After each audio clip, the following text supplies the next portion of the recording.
a year ago, last May. We didn't have vaccines then. So this legislation is much of that legislation, which you helped write, now adding the miracle of science and the vaccines.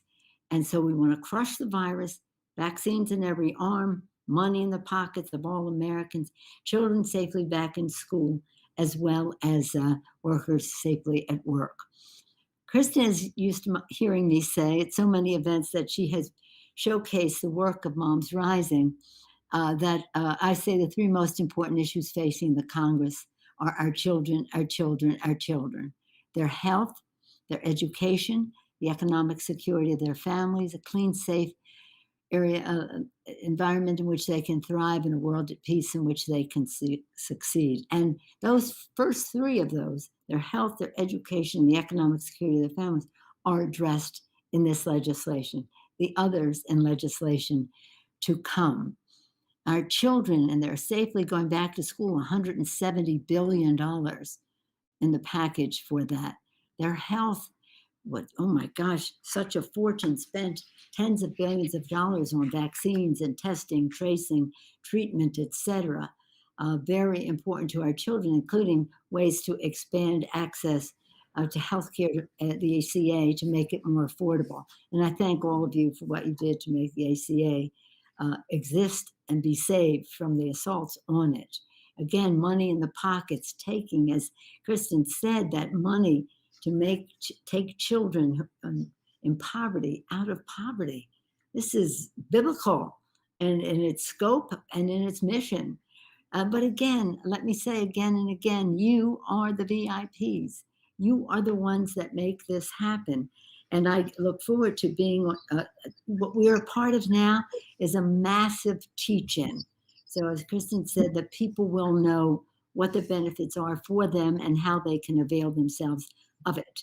And if they don't, it's not a benefit. It's just policy. We want to translate it. Yesterday, I was in Chinatown talking about AAPI hate crimes, but also about vaccinations and how in that community we are culturally and linguistically appropriate in reaching out to communities previously underserved in terms of everything, but in this case, access to the vaccine and healthcare in general.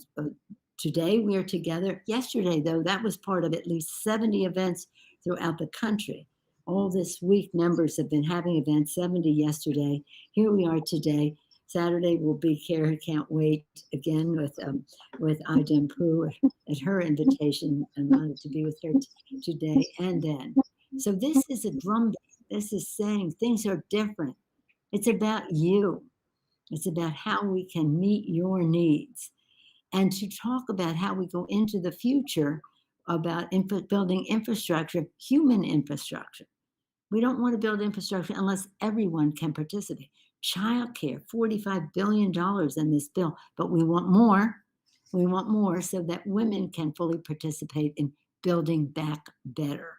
We want to make sure that we have a workforce development so that many more people can partake of the economic and job opportunities. This next bill is a jobs bill. So with what we did now, the rescue and the infrastructure, the recovery. This is rescue, that's recovery. We want to make sure that we're all in a position to recovery with childcare, with proper training for everyone. And when we say childcare, we mean family care. Whether it's an elder or a child, we want you in the workplace comforted to know that your families are well taken care of, and that the caregivers are respected, that we treat them with dignity. Because as Rufina and Carmen have said, this is where we have to pay our respects for the work that caregivers give. We want to make sure that they are adequately paid and provided for in so many ways. I always like to tell the story because we've been having these hearings and workshops and everything over the years about respecting our caregivers. And one of them at the SEIU Center, one of our meetings, a woman got up there and she was a caregiver, and she said, when these people complain about how much I want to charge them, I say, you may not think I'm worth this much. but don't you think your mother is? And that's the end of that, end of that argument. Nonetheless, it makes everything work for our society, for our individual families. And in this legislation, when we talk about healthcare, we include food as very important medicine for our children. We include housing and the comfort of home and the certainty of that as very important to the health and well-being of our children. So it has so much going for it, but it only means something if people take advantage of the child tax credit and the rest of that. So thank you all for what you do to amplify the message, to build this drumbeat, which will be a path to doing even more. And let us be very grateful and thank God for the elections. Not supposed to pray about politics, but thank God for Joe Biden, for the values that he has brought to this, the Biden-Harris administration, bringing values that we have fought for so long, but to do so in a way that is grand, that is transformative, that meets the greatness of our country and the needs of the American people so that they can fulfill their own personal greatness. Thank you all for being our VIPs, our very important people to make this all happen. And thank you, Kristen, for just being you. Over the years, you have just been a force of nature, as has iGen too. I mean, all of you, Fatima, and so many of you are remarkable to behold, make us all very, very proud that when we legislate, it will translate into action for the people, for the children. Thank you so much. Thank you, Moms Rising, for bringing us together. Thank you, Sochi.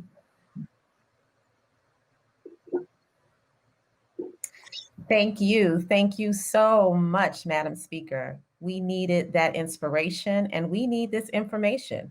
I'm so honored to be joined by all of you out there. I understand that there are thousands of people watching. And so we're glad that you're here to get this information because we also know that you're going to be a beacon to share this information.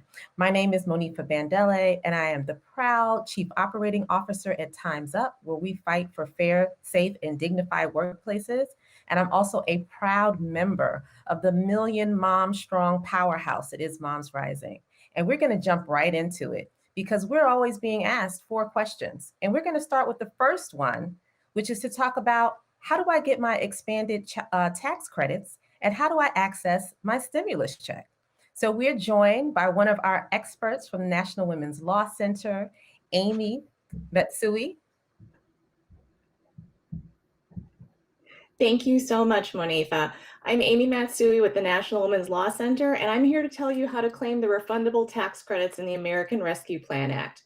There are 4 important tax credits in the Rescue Plan that you should be aware of. First, the child tax credit. The Rescue Plan increases the amount of the child tax credit to $3,600 per child under age 6 and $3,000 per child between the ages of 6 and 17. In addition, the Rescue Plan makes the child tax credit fully refundable, even for families with no earned income. And the Rescue Plan allows families to receive up to half of their child tax credit amount as 1 or more advance payments starting in July. These changes are for tax year 2021. Second, the EITC. The Rescue Plan makes the earned income tax credit more generous for working people who do not claim children for the credit. And it also makes more workers eligible for the credit. These changes are also for tax year 2021. Third, the Child and Dependent Care Tax Credit. The Rescue Plan expands the Child and Dependent Care Tax Credit, which helps families who pay for child care to work or look for work. The Rescue Plan makes the credit refundable and increases the amount of the credit to $4,000 for 1 child and up to $8,000 for 2 children or dependents for tax year 2021.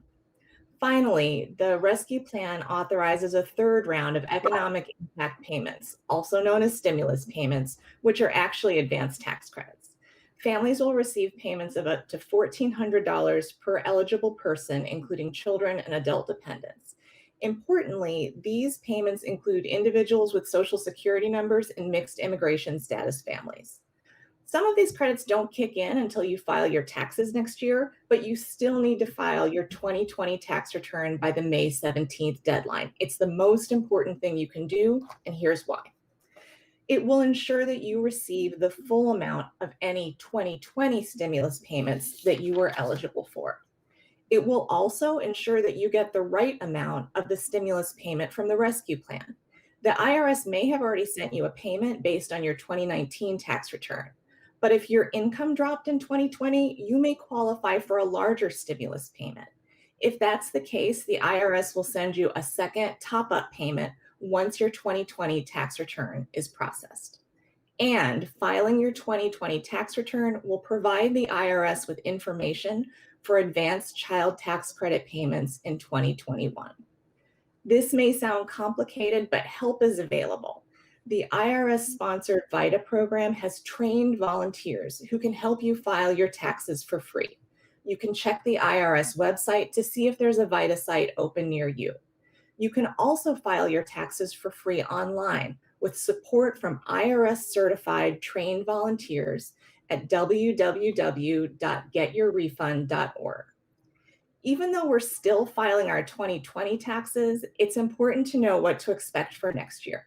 To claim your tax credits and make sure you get the full amount of the stimulus payment from the rescue plan, you will need to file your 2021 tax return in early 2022.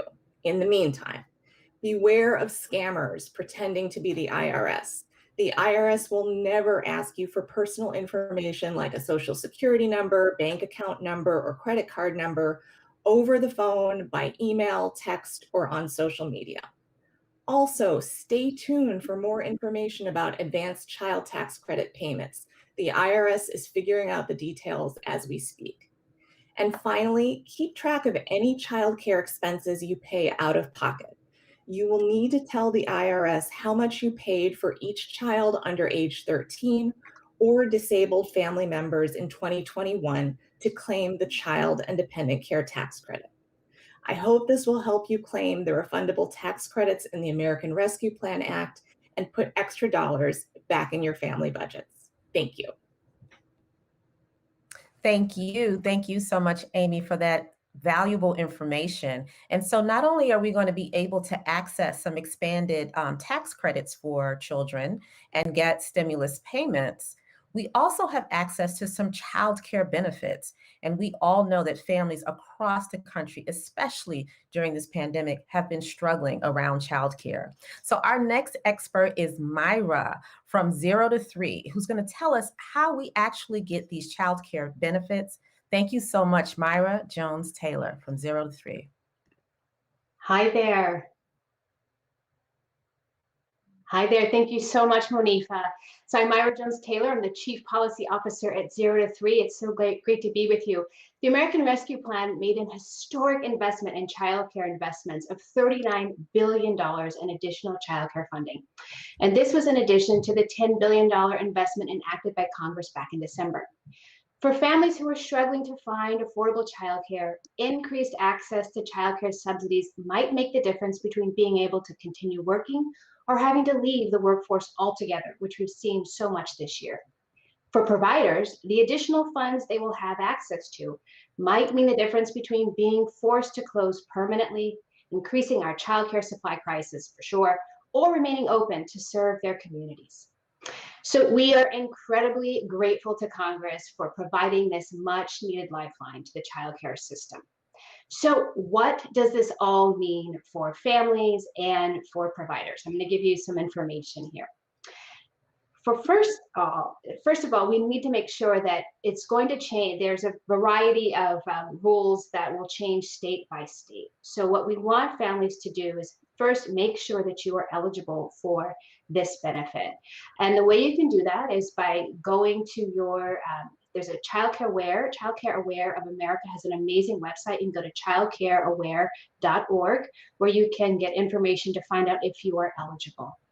It's also important for people to know that you can use this subsidy at any place you would like to go. It can include family, friend, and neighbor care. It doesn't just have to be at a child care center. That's very important for you all. We also want you to realize that this is something that you can use if you have lower income, but also if you are I'm sorry, that has been waived for people who have are emergency workers. There have been some allowances there so that this can be expanded beyond the original eligibility system for families. The other thing we want people to know is for providers. For providers who are out there, there's information that we want you to have to make sure that you can also access this grant.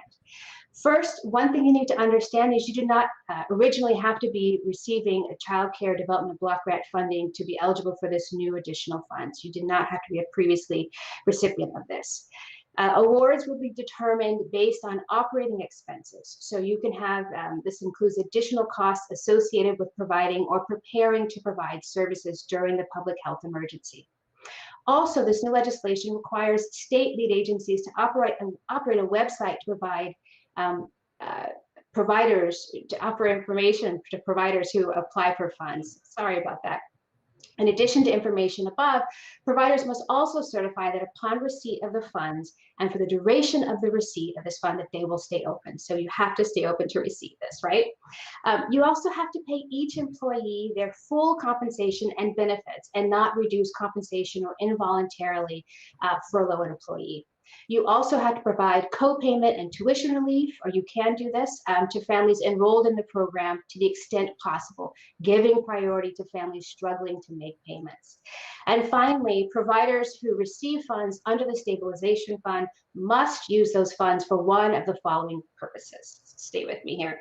Paying personnel costs, including premium pay for your employees, covering the cost of physical space. This can include equipment, rent, mortgage payments, utilities.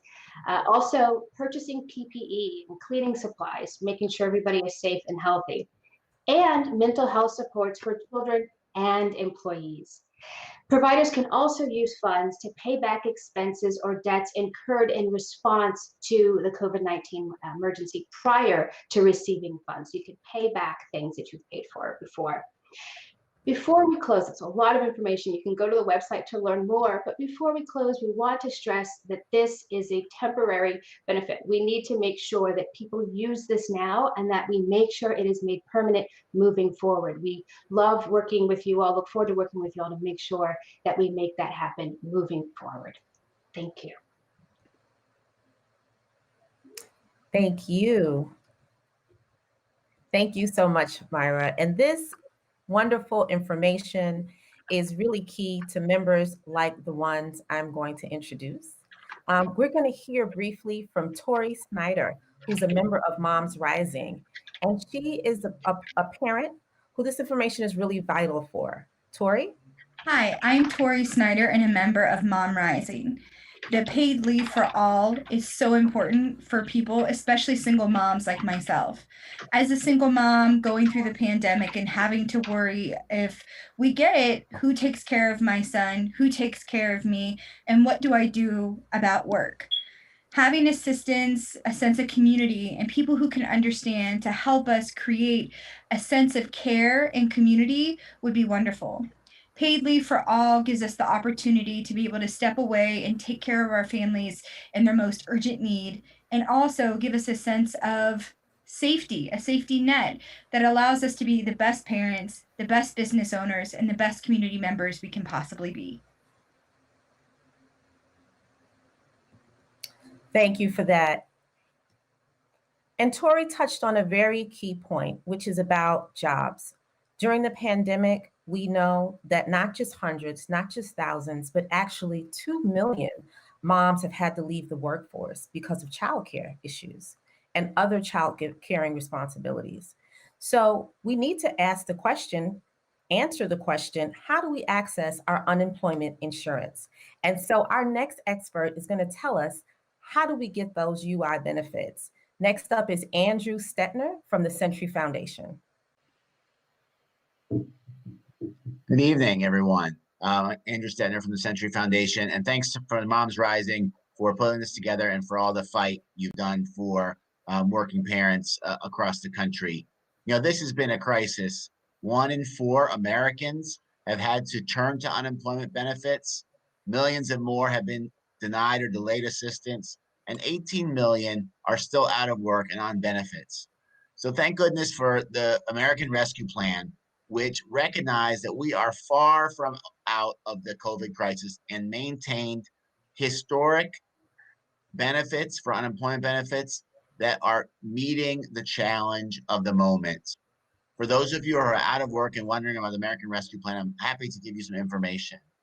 There's many different programs for unemployment benefits, both federal and state, but the first stop for those programs is always going to be your state unemployment office.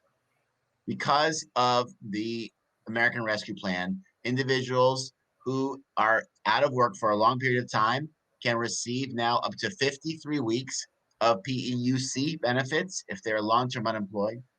Many people don't qualify for traditional unemployment benefits, including those who have lost their job because they had to care for children. These workers can receive PUA benefits, and these were increased from 50 to 79 weeks and also go through September 6th. Regardless of what unemployment program you're on, you will receive $300 additional per week. Benefits in many states max out at only $250 per week. This additional money of $300 is critical. In most states, if you're already on unemployment benefits, in most situations, you will not have to reapply to get the extra weeks of benefits. You can simply just continue to file like you always had, and you should be getting the American Rescue Plan. In fact, there have been very little delays between the prior law and the American Rescue Plan. We had another huge victory in the American Rescue Plan. Unemployment benefits are usually taxable, and families face a huge surprise bill, thousands of dollars this year, even if they were not given the chance to withhold their taxes. The American Rescue Plan exempts the first $10,200 earned in unemployment in 2020 from any federal income taxes. And the good news is this tax saving should be largely automatic, even if you already had filed your taxes before the law passed. I want to say one more important benefit for the rescue plan that's just rolling out now, and you would have to apply for new. If you are someone who has both a regular job, but you're mostly a gig worker, you can get an additional $100 per week in unemployment benefits through a program called Mixed Earner Unemployment Compensation. You could get this program if you had worked in self-employment for at least $5,000 in the year before the pandemic, 2019. In these cases, you get an additional $100 per week in benefits if your main benefit is on the state program. There are some things I wanted to mention. Many people are getting a notice that their first year of unemployment benefits is expiring. In usual times, that is the limit for how long you could even get access to your unemployment claim. Most these benefits to the American Rescue Plan are in fact lasting longer, but there could be some overlap between a new year of state benefits and the PEUC benefits. The good news is if you hadn't worked at all, you don't need to take action and reapply for benefits. If you have worked, you may need to reapply, but the American Rescue Plan guarantees that your benefits will not be cut by $25 if you are forced to switch back into the state benefit program. In short, if your benefit year is expiring and you're getting notices and you have worked during the pandemic, look carefully. You may have to take action in order to continue your benefits. I don't want to take too much of your time, and so I will, stop basically there. But that is just a taste of what's happened in this bill. The Congress set aside $2 billion to help with the incredibly frustrating, I would call even excruciating, challenges and delays people that have been out of work have had to occur. I'm talking about websites that had crashed, an ability to talk to a person. We're going to start fixing that now and into the future. In addition, the bill provided many extensions for some of the smaller unemployment programs. This aid is locked in for 18 million people through September 6th. But I know with Moms Rising, we understand that this is not the end of the battle. We need to continue these benefits until the job situation improves for everybody and until this pandemic is finally under control. And we need to fix the UI program permanently so it's there with sufficient benefits when people need them in any crisis. And we're going to take the lessons we've learned here and make those changes occur with this great coalition that's assembled today. Thanks so much for this opportunity. I really appreciate it. Thank you so much, Andrew. And it's not lost on us that the crisis that we are in is one around health. So we really have to know how we can access all of the healthcare things that our families need, that we need. And so next up, we have an expert from the ARC. Nicole Jorwick is going to talk about healthcare and the ACA expansion. Thank you. My name is Nicole Jorwick, and I'm the Senior Director of Public Policy for the ARC of the United States. Thank you to Moms Rising for organizing this important event. We are proud to be CARECANTWAIT partners, and I'm happy to be here to talk about how to access the healthcare components included in the ARP and the new and unprecedented, at least for now, investment in home and community-based services. Services that are vitally important to people with disabilities, aging adults, their family caregivers, and direct care workers. The COVID pandemic has highlighted the urgent need for healthcare coverage for adults and children alike. As people all over the country lost access to their employer-sponsored health insurance, the need for expansion of access was clear. For people with disabilities and aging adults, in addition to traditional healthcare, there's a huge need for other supports called home and community-based services, or HCBS. These services can include things like day programs for older adults and people with disabilities, employment supports, assistance with getting around the community, in-home support for personal care and assistance. The need for these home and community-based services was also highlighted during the pandemic, as HCBS are the alternative to the large congregate settings, such as nursing facilities and other institutions that were shown to be extreme public health hazards for people with disabilities and aging adults. The American Rescue Plan had several components to expand access to healthcare. First component is for traditional healthcare. The ARP included significant premium subsidies for people purchasing health coverage through the ACA marketplaces. The cost of coverage through the ACA marketplace was reduced for all individuals eligible for subsidies. Individuals making between 100 to 150% of the federal poverty level will pay no premiums. Eligibility for tax credit subsidies were also expanded for tax years 2021 and 2022. Households above 400% of the federal poverty line are now eligible for those subsidies. The ARP also provides eligibility for marketplace coverage for individuals who received unemployment compensation during 2021. The ARP also provided financial incentive for states who had not yet expanded Medicaid under the ACA. The ARP also provided a temporary incentive to those states to expand Medicaid of a 5% additional federal match or federal medical assistance percentage, or FMAP, to states to support that expansion. So an additional shot in the arm of federal funds to support states expanding access to Medicaid expansion. In order to learn more specifically about the ACA marketplaces, you can go to www.healthcare.gov, and you can go to the apply and enroll, and you can enter information about your state, other information about your income levels, and see what subsidies you qualify for. If you live in a state that has not expanded Medicaid, I also encourage you to work with state level advocates to bring in those additional federal dollars to your state.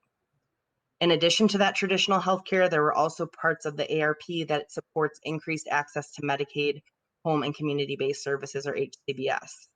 The ARP included a significant federal investment in HCBS. Specifically, it included $12.7 billion for 1 year of funding to strengthen and expand access to home and community-based services. HCBS funding can be used to provide services to people currently on waiting lists, better pay for the direct care workforce, and to reopen programs, many of which have been closed for over a year. In order to learn more about the supports included in ARP for home and community-based services and how you can access them, if you have a family member who's a person with a disability or aging adult, make sure you know the home and community-based services that are available in your state, and you can go to www.medicaid.gov in order to learn more about the home and community-based services available. I also encourage you to work with advocates in your state to ensure that states are expanding access to home and community-based services as an alternative to those large congregate settings. Older adults want to age safely at home, and people with disabilities want to remain part of their communities. Thank you. Thank you so much, Nicole. I love the call to action around expanding Medicaid in your state. So please not only get this information, but connect with the advocacy organizations so that in your state you can access what everyone in the other states are able to in terms of access to Medicaid. Well, when we talk about healthcare issues, the next step is always about leave, paid leave. And people want to know, can they still access pandemic leave? So we're going to talk to our next expert, Dawn from Paid Leave for All, about what we need to do to access that. So Dawn Hucklebridge. Thank you, Monifa, and thank you too to Speaker Pelosi for your tremendous leadership always. I'm Dawn Hucklebridge. I'm Director of Paid Leave for All, and we are a growing campaign of organizations fighting to win paid family and medical leave for all working people in the United States.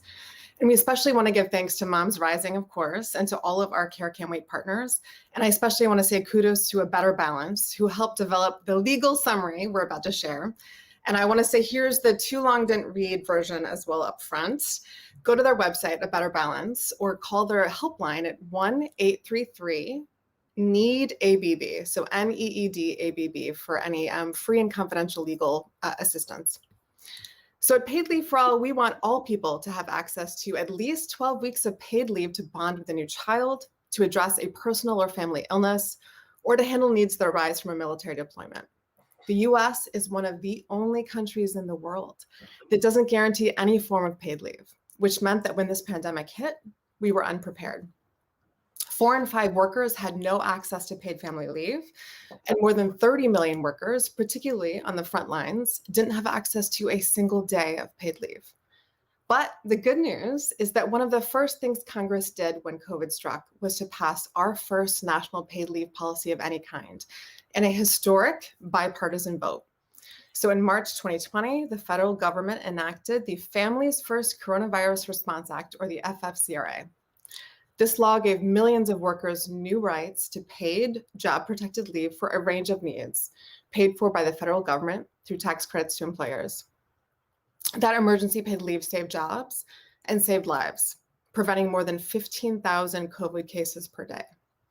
It did expire in December, but Congress extended the tax credits for both employers and self-employed people through March 31st of 2021. And then in March, just of this year, President Biden signed, of course, into law the American Rescue Plan. Like the December package, that does not reinstate the employee's right to take paid leave from work, but it does provide tax credits to cover the costs of providing expanded emergency paid leave through September of 2021 to private sector employers with fewer than 500 employees, and to self-employed workers, and to state and local governments. The ARP also grants many federal and self-employed employees the right to emergency paid leave through September. At Paid Leave for All, our small business partners especially have shared what a lifeline these provisions were. According to Main Street Alliance member Marcia St. Hilaire Finn from Bright Start Early Care in Washington, D.C., having access to this paid leave meant I could continue to pay my entire staff, 18 people, even though they couldn't work because of the public health measures that we took. My employees collected their checks, and I could feel confident that making the right decision to protect others wouldn't mean that my employees would miss rent or food on the table. So here's what you need to know about the current law. Tax credits for employers are available for providing leave for a total of up to 14 weeks for workers who, number 1, have COVID symptoms and are seeking a diagnosis. Number 2, are subject to a quarantine or isolation order related to COVID. 3, have been advised to self-quarantine by a healthcare provider, need to care for their child because their health or childcare has been closed due to COVID. Perhaps they are caring for someone who is subject to a quarantine or isolation order related to COVID, are seeking or waiting for results of a COVID test or diagnosis due to an exposure, or finally, they're obtaining or recovering from a COVID vaccination. So again, that is a lot. It's a lot of expanded purposes that we are pleased about. And again, you can go to the Better Balance's website and you can call their helpline for further guidance. But just a couple of things for employees. If your private sector employer has fewer than 500 employees, they're no longer required to provide paid leave. But if they do provide it for covered purposes, they can get that tax credit to cover that full cost. So if you have a covered need, one of the ones just listed above, you can ask about that leave and let your employer know about the tax credit. So in effect, they can choose to extend the FFCRA protections at no cost to themselves. Same goes if your employer is a state or local government. If your employer is the federal government, you may have the right to COVID-related paid leave from your employer. And for all employees, it's important to know that right now you may still have important rights under state or local paid leave laws. And again, you can call a Better Balances helpline at 1-833-NEED-ABB. Finally, for self-employed workers, you still have the right to tax credits right now to cover leave for these covered purposes. And the great news is that we have the opportunity coming out of this crisis to make meaningful reforms that will transform our policies and that will help people's lives. We look forward to working with leadership, with Congress, and with the administration to pass a permanent and a comprehensive paid family and medical leave law this year. We all have a stake in ensuring that people don't spread illness when they're sick, that no one ever has to choose between their family and a paycheck or their health and a paycheck. We need a sustainable paid leave policy in place so that families and businesses are never scrambling for piecemeal solutions if there's a caregiving need that arises or when a crisis strikes. If we want to build back better, paid leave has to be a part of our infrastructure and included in the economic recovery plan as key as roads and bridges to helping people get to work, to stay employed, to create an economy that is grounded in racial and gender equity. So we do believe at Paid Leave for All that we can and we must pass paid leave for all now. Thanks so much. Thank you. Thank you so much, Dawn. It is time where we are getting to that point where we say, we did that. We did that. We were able to make sure that there is an expanded child tax credit. We did that. We were able to make sure that there were benefits for people to access childcare. We did that. We pushed time and time again, and even now, to save unemployment insurance. We did that. And we made sure that people have access to the ACA, to healthcare, that there's an ACA expansion. We did that. And we will continue to fight to not only make sure that we have enough pandemic leave for the duration of this crisis, this healthcare crisis, but that we have the right ongoing paid leave policies in place. And so it's time to celebrate. You heard 3 names earlier spoken by the speaker. You heard the name Aija, you heard the name Fatima, you heard the name Kristen. And so we're going to bring them now to the stage to close us out, to give us some calls to action, and to also say loud and clear, we did that. Thank you so much, Monifa. What an exciting and informative program tonight. So much news you can use. We organized tonight's program because we wanted to make sure you knew what was in the American Rescue Plan and how you can benefit. And special thanks go to our fearless speaker, Nancy Pelosi, and to Moms Rising and Kristen Rofinkbeiner for your incredible leadership. The American Rescue Plan and the American Jobs Plan that the president announced just last week are historic. What we've just been through has been devastating. The pandemic has turned our lives upside down, but the silver lining is that all the things that have been brought into the focus for us are leading the way, paving the way to real solutions that we've needed all along. It's helped us see all of the essential workers who've risked their own health and safety to keep us safe. And it's helped us finally acknowledge the need for childcare, for paid leave, and for home and community-based services for the elderly and people with disabilities. It has shown us that these programs and the workers who are the backbone of these programs are essential infrastructure to help us get back to work and to recover from this pandemic in an equitable and inclusive way. Care is infrastructure, and this is our time. And we want to invite you to join us, to get more involved and to stay involved. This Saturday, 2 days from now, April 10th, we're holding a national virtual summit, the CARECANTWAIT Summit, to share our stories and to talk about how we win the childcare, paid leave, and home and community-based services that will build upon the American Rescue Plan and deliver the care that we need for the people that we love and help us get back to work, including support for care workers. Speaker Pelosi will be with us again, along with Vice President Harris and tons of special surprise guests. You just won't want to miss it. Join us, and you can sign up at CARECANTWAIT.org now.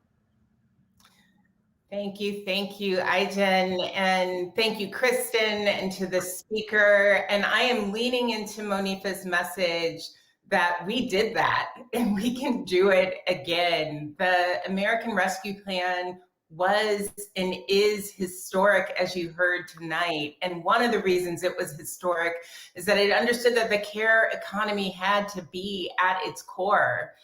We've just learned so much from this pandemic, but especially just how essential care is to our economy, to our future, to the ability for women in this country to work and for all of our families to thrive. Even before the pandemic, though, we knew our care infrastructure wasn't really up to the task, and we have suffered so greatly for it this last year as women were driven out of the workforce and as families struggled to thrive. The rescue plan is delivering a plan to stop the bleeding. And it also, though, importantly reminded this country that we can deliver for people. I think that's what we'll see with the jobs plan, that we can deliver for people and that we don't have to go back to the way things were before the pandemic. We can name and acknowledge that care is essential. We can invest in childcare for every family who needs it. We can have a national paid leave program. We can ensure that people can access home and community-based services, and we can act with the urgency of today. And we can all gather together on Saturday again to say care can't wait. So thank you. And to our fearless leader, Kristen.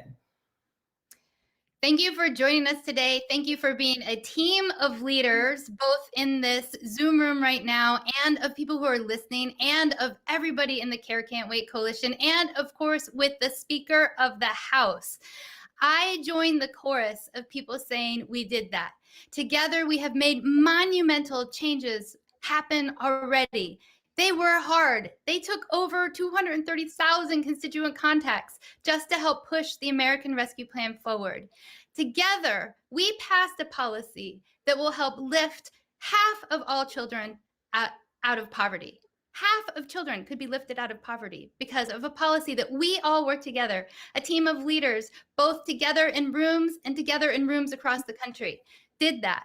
And together we are a needed, powerful force to make even more monumental change happen by pushing our nation to finally build that care infrastructure that lifts families, that lifts workers, and lifts our economy. That means prioritizing childcare for all, universal paid leave, and home and community-based services for people who are disabled and the aging, along with, importantly, living wages for all care workers. Just like we need to build bridges to drive on to go to work, we need to build a care infrastructure so people can go to work, so children and family members can thrive, and so care workers are paid living wages. We will not let any member of Congress forget that investing in a care infrastructure is both job creating and job sustaining. It's a win-win. So one thing we know together is not only did we do that, we can do even more. And we're going to do that even more together. We hope you join the summit this Saturday. You can go on Twitter or any place and just look up the hashtag CareCan'tWait and find out information about how to RSVP for the summit.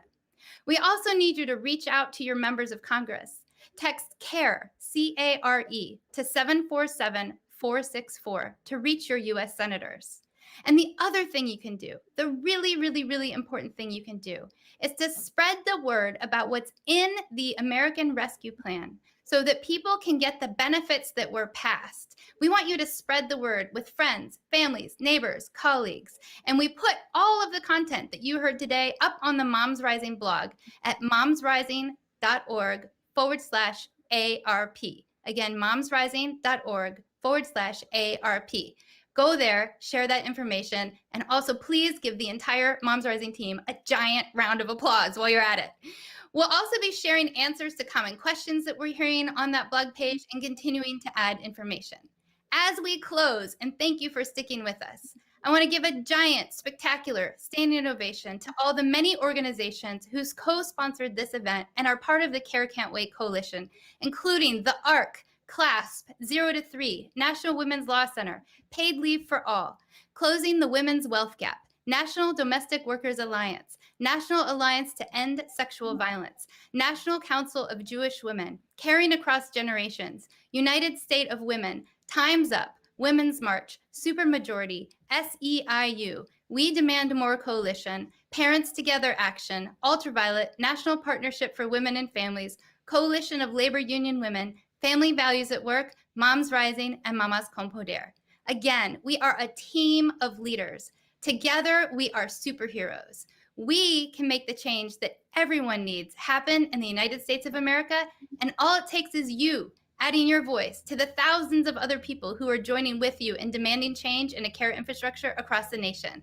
I'm so excited about what we can do and build together. Thank you to everyone for being on today. Thank you for all each of you are doing and will do to build a nation where everyone can truly thrive. Good night and goodbye.